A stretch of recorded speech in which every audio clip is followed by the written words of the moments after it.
What's up, guys? It's Mike from Black Swamp Outdoors. Today we're going to be packaging up some pheasant with some new vacuum sealer bags that a company had sent us. We're going to try them out here and see how they work.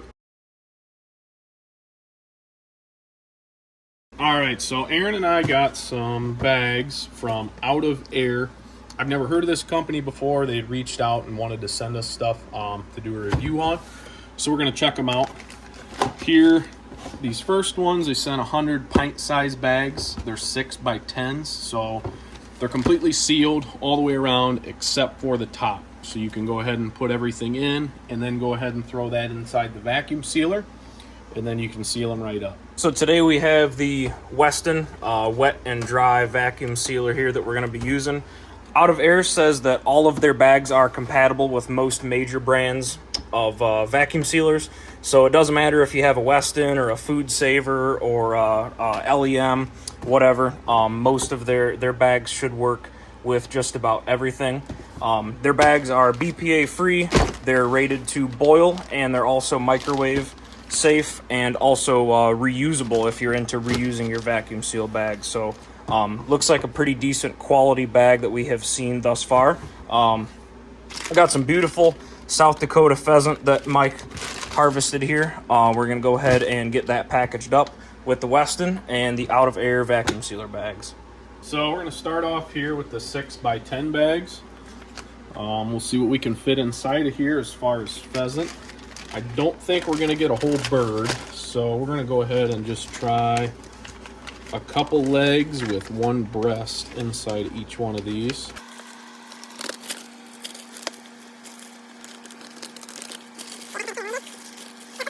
These are pint size, correct? Yes, pint-sized bags here. Keep in mind, depending on your vacuum sealer, that really determines how full you can fill this. Here on the Weston, you can see how far back the sealer is, so that's going to take up a good 2 or 3 inches of the top of this bag. Whereas some of these, your sealer will be much closer to the edge.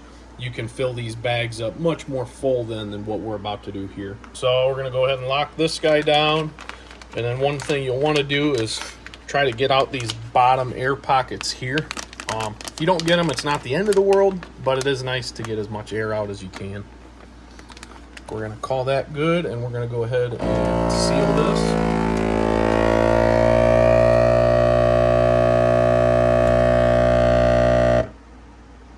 And you can see this one had quite a bit of moisture. We should have wiped these guys off. It sucked it into the bag a little bit here.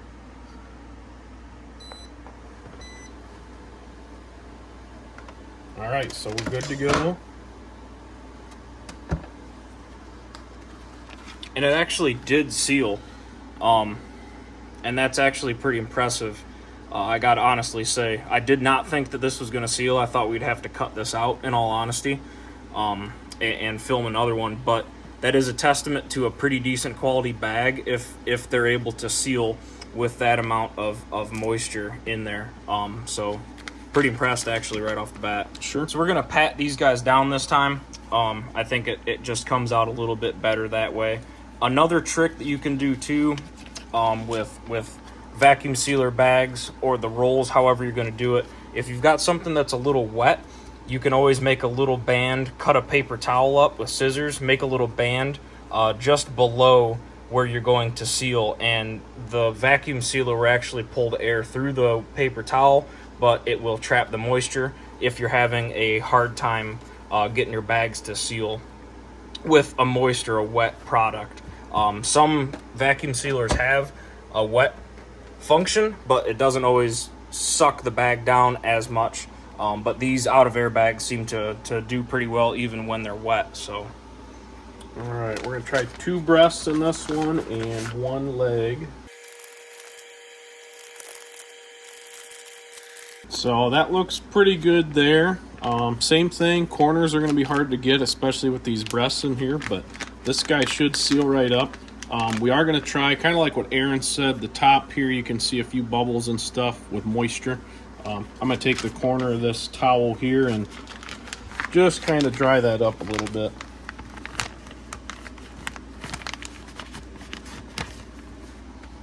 All right, now we'll go ahead and put it in the sealer.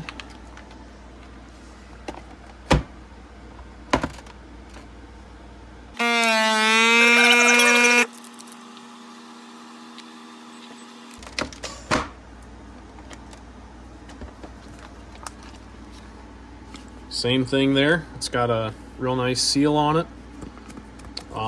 Got same thing. It pulled up some moisture, but like I said, not near as bad as that first time. Pretty impressed so far, guys. These bags seal up really nice. So next here, we're gonna go ahead and try the bag roll that they have. This is 8 inches wide. I think it's a 50-foot roll here. I want to try to get an entire bird inside of this bag. So 2 breasts and then also 2 legs with that. Square it up, and then we're gonna go ahead and cut this. So there we have our 8 by 10 inch bag. We'll go ahead and seal one side of this, and we'll see what we can fit inside. The pre-sealed bags are great. They're super convenient. You only have to seal the one side, but usually you're going to find them in smaller sizes than a custom-made bag like we're going to make here. So we got this guy sealed here. Let's see how much meat we can fit inside.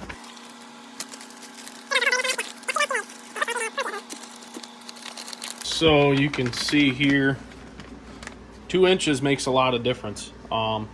Story of my life. This takes up half of the bag, whereas I believe in the 6 by 10s it was more like 2/3. I could almost fit another bird inside of this.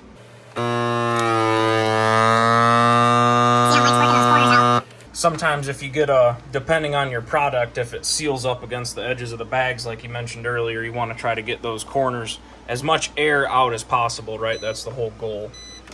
Same thing here. We did not wipe these birds down.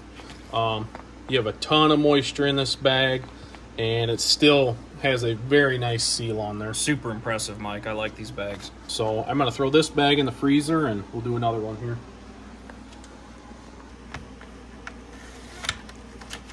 And if you don't have one of these cutters, guys, obviously don't be afraid to use a pair of scissors. Yep, scissors work perfectly Don't fine. overthink it. Got a good seal on that guy.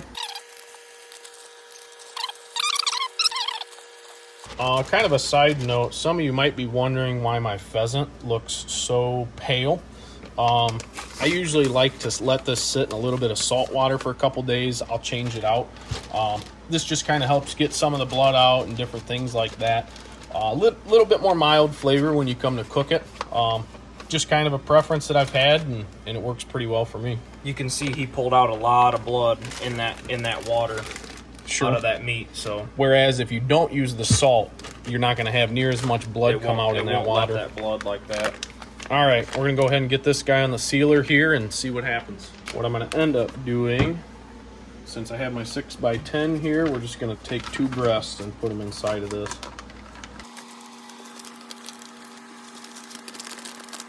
And you can get pretty fine-tuned. A lot of times when we package, after you do ground meat, you can get this to sit in here nice and flat. That way they stack really easily inside of your freezer. These guys, I'll probably go through them fairly quick here, so I wasn't too worried about getting them packaged in here nice and perfect or anything like that. But we'll go ahead and get this guy sealed up.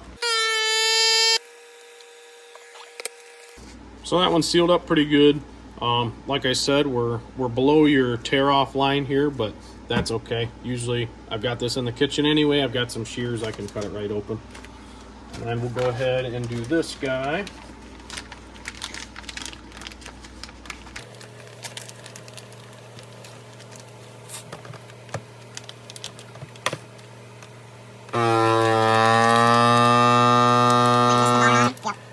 That one we didn't quite get a good seal on here, so we're going to go ahead and tear this guy off and probably get a new bag here. And it's not an exact science on these bags, guys. I was always told, I guess, when I started getting into vacuum sealing, it's kind of like shooting a compound bow. If you're afraid to break an arrow, or you're afraid to lose an arrow, or you're afraid to waste a little bit of bag, then it's probably not for you. Obviously, we don't want to be wasteful. We want to be mindful of what we're doing. But it's when you're working with different product, it's all trial and error to see what length you want to cut your rolls at and things like that. So obviously, the 10 we had a lot of waste on, but the shorter one we had not quite enough. So we know that next time we need to cut that in the middle somewhere. All right, so we got a new bag here.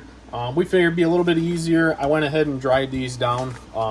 Maybe the moisture on that last one wasn't allowing it to seal either. So we'll go ahead and get these guys packaged up.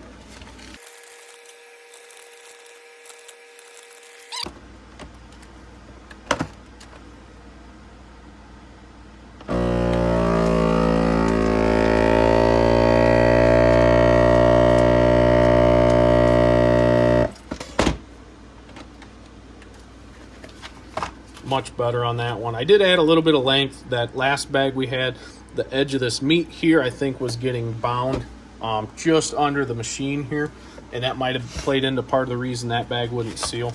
And we didn't test it on the other bags. We kind of forgot about it to show you guys, but they make a really solid seal on these. You're not ripping this apart unless you're intentionally trying to rip these things apart. All right, so here it is for the out of air bags. Got all our pheasant packaged here. Just kind of nice having the versatility. You've got some 6x10s here that are pre-made. You can kind of figure out what'll fit and what won't. Same thing with the rolls here. You can cut that to any length that you want. If you got a big family, you can fill these up if you know you're going to use more of it. Keep in mind you don't want to overfill bags. It's going to take a long time for them to thaw out, especially when you pull the meat out and different things like that. But as far as these, out of air, it seems like they've got decent quality. I'm going to go ahead and take these home, throw them in the freezer. We'll probably do a follow-up short on these just to make sure that they're still sealed up good. Aaron brought up a good point with bags that really aren't of high quality. These will actually crack once they freeze. So we'll kind of do a test with that in a short, probably tomorrow, just to check it out. So if you guys want to see more content like this, go ahead and comment, like, subscribe. Like I said earlier, they did send us some other bags, so later, probably next week, we'll go ahead and post some other stuff. We'll get some venison in here, some jerky, and things like that. So other than that, thanks for watching, guys. We'll see you on the next one.